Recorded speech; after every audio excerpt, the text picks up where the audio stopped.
Good. Well, welcome, ladies and gentlemen. It's been a very busy few days at the Shangri-La Dialogue, and let me start by thanking Dr. John Chipman and IISS for hosting the dialogue and for having me here. Over the last few days, I've met more than 15 defence ministers from the region. Two Prime Ministers, Prime Minister Kishida of Japan and Prime Minister Lee of Singapore. Met the defence ministers of our trilateral partners, Minister Kishi of Japan and Secretary of Defence Austin of the United States. Met with the Five Powers Defence Arrangement, which is the oldest piece of defence architecture that we have within the region, which has now had more than 50 years in place. I met most of the defence ministers of ASEAN. I've also met with the defence ministers of the Pacific who are present. The dialogue has been an opportunity for Australia to affirm its commitment to the global rules-based order at a time when the global rules-based order is being placed under pressure. The war in Ukraine has made it clear that there are countries, in this case Russia, which seek to challenge the global rules-based order. But the global rules-based order and the idea that countries are able to negotiate their differences with each other on the basis of rules as opposed to the basis of power is what has underpinned prosperity and stability within our region. It has been absolutely fundamental to the economic success of East Asia. It's been fundamentally important to the economic success of Australia.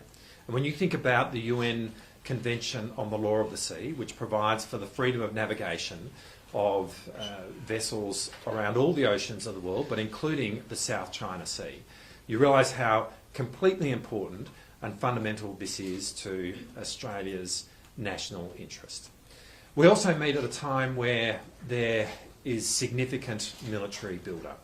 Indeed, the military build-up of China is the largest build-up of military that we have seen since the end of the Second World War. Now, Australia it completely understands the right of countries to modernise their military. But this must happen with transparency. It must happen in combination with reassuring statecraft so that neighbours and other countries have a sense of comfort about their own future and destiny in the face of that.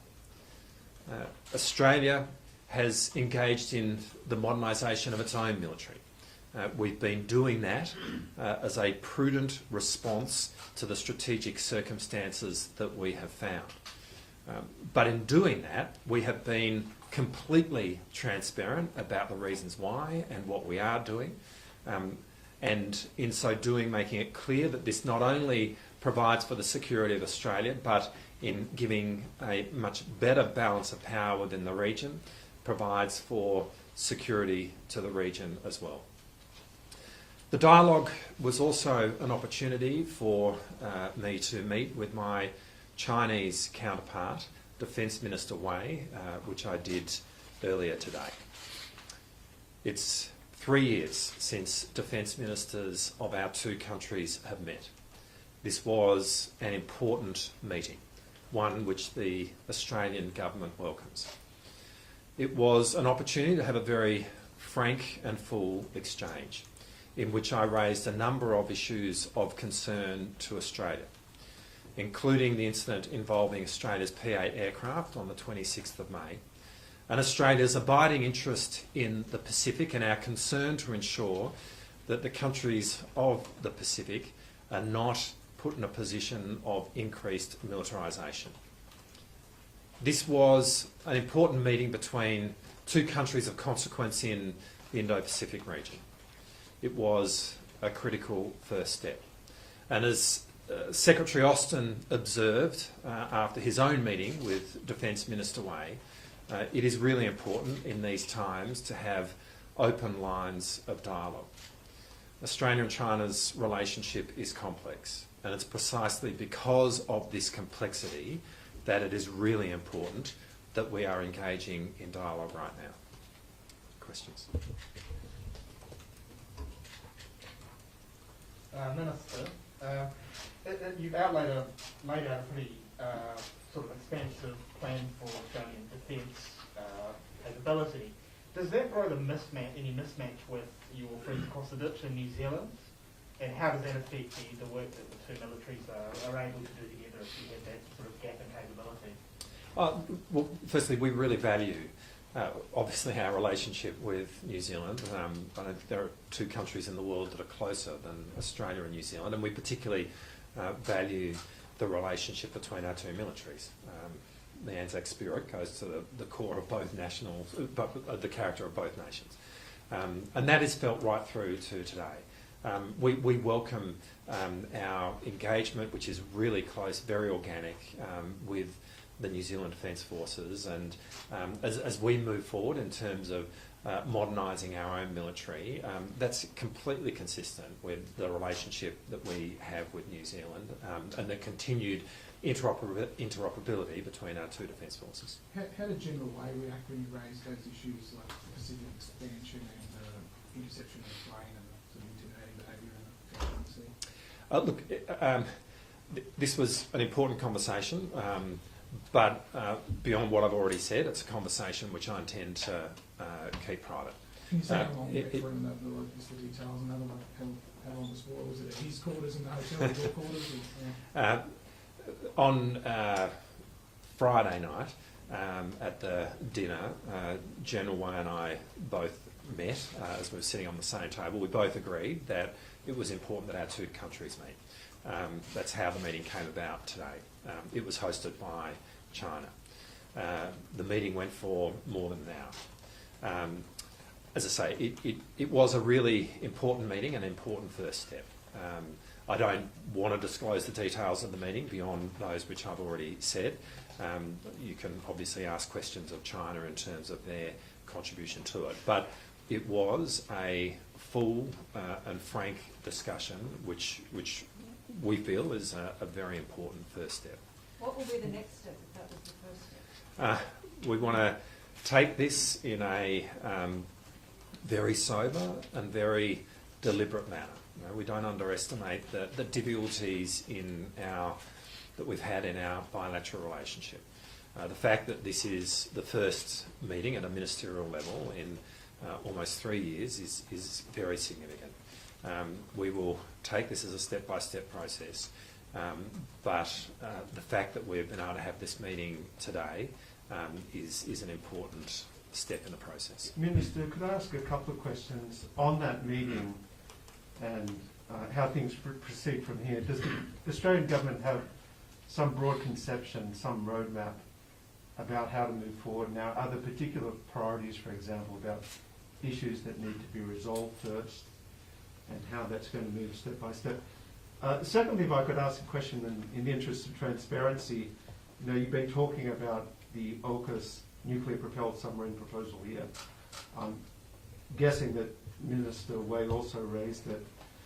What's the new government's rationale for going ahead with this proposal to seriously consider nuclear-propelled submarines? What do they bring to Australian defences? What's your rationale for them? Okay, let me deal with the first of those.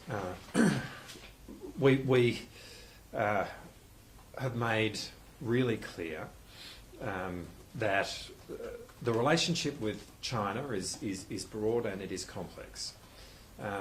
China's our largest trading partner, and we value a productive relationship with China, and it's a point we've made for a long time. That said, we have a whole lot of national interests, and we are not going to waver from asserting those in the strongest possible terms. And I've described today how important for us the rules-based order is in a range of areas, but particularly the way the United Nations Convention on the Law of the Sea applies freedom of navigation to the South China Sea. We've made it really clear about the importance of not militarising the Pacific. We've made it really clear our intention to revitalise our relationships with the countries of the Pacific, which you have seen with the energy and the way in which Foreign Minister Wong has gone out into the Pacific and got those relationships going again. So our focus is going to be on taking Australia forward and our place in the world in that way. And we do, consistent with that, want to have a productive relationship with China.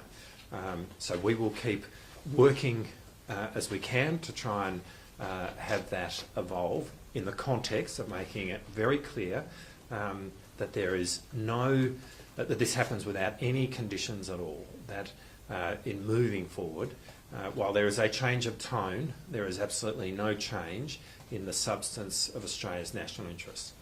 And that brings me to the question that you ask in respect of AUKUS and its capacity to deliver for Australia nuclear-powered submarines. There is no more important platform that Australia has to build its strategic space than a long-range capable submarine. The Collins-class submarines have done a magnificent job and continue to do a magnificent job. But when they were originally conceived, it was imagined the end of their life would be in the middle of this decade, in just a few years' time. Now, that's clearly not going to happen now, in the sense that as a result of the former government, we don't have a successor submarine ready to go in the next 3 years. But it is really important that we are working on a long-range, capable submarine which can be the successor to Collins. And having nuclear propulsion is fundamental to that. When you think about Australia's geography, where we are in the world, an island nation, capable long-range submarines are completely essential to building our strategic space. And that's why we'll be very focused on delivering a nuclear-powered submarine for the country and making sure that capability gaps are minimised in the meantime. Are you still talking with the folks at Lockheed about the combat system and what kind of payment you might need to make and how much? Yeah, look, there has been a conversation with Lockheed. I'm not about to go into that here, but there is dialogue with Lockheed. Is the idea of getting to Virginia-class subs, off the shelf or whatever you got in 2030, is that a genuine possibility? And you met with Secretary Austin, and you talked about getting nuclear-powered subs earlier? Well, you're referring to the comments that were made by the Leader of the Opposition, the former Defence Minister. Let me say a couple of things about that. The Leader of the Opposition was sitting in my chair just a few weeks ago, and as such he was privy to our nation's most important secrets, as he should have been. It is those secrets should not be used for political gain. Those secrets should not be used in a partisan way. What we are seeing from the Leader of the Opposition is just not consistent with his statements when he was the Minister for Defence. And they are certainly not based in the facts as I now understand them. It is really important for everyone to understand that we are going through a process with the United Kingdom and the United States, where there are a number of options on the table in working with the US and the UK around a future submarine solution, and all of those options remain on the table. Mr. I'm based in Washington, where there's increasing talk about whether 2027 is a kind of a very dangerous window for Taiwan. In that context, and the fact that your relationship with America is getting closer and closer and closer, and it was obvious today with the exchanges from the Chinese and Secretary Austin yesterday, the US and China are not getting any closer on Taiwan. Do you feel like you have an obligation to explain to the Australian people what Australia's role would be if there's a war over Taiwan? We're not going to get into hypotheticals. But it's not a hypothetical, it's something that could happen in the future that will affect the people of your country. Well, using words like if and could is by definition a hypothetical, and we're not going to go get into that. But let me make this clear. Australia supports a one China policy.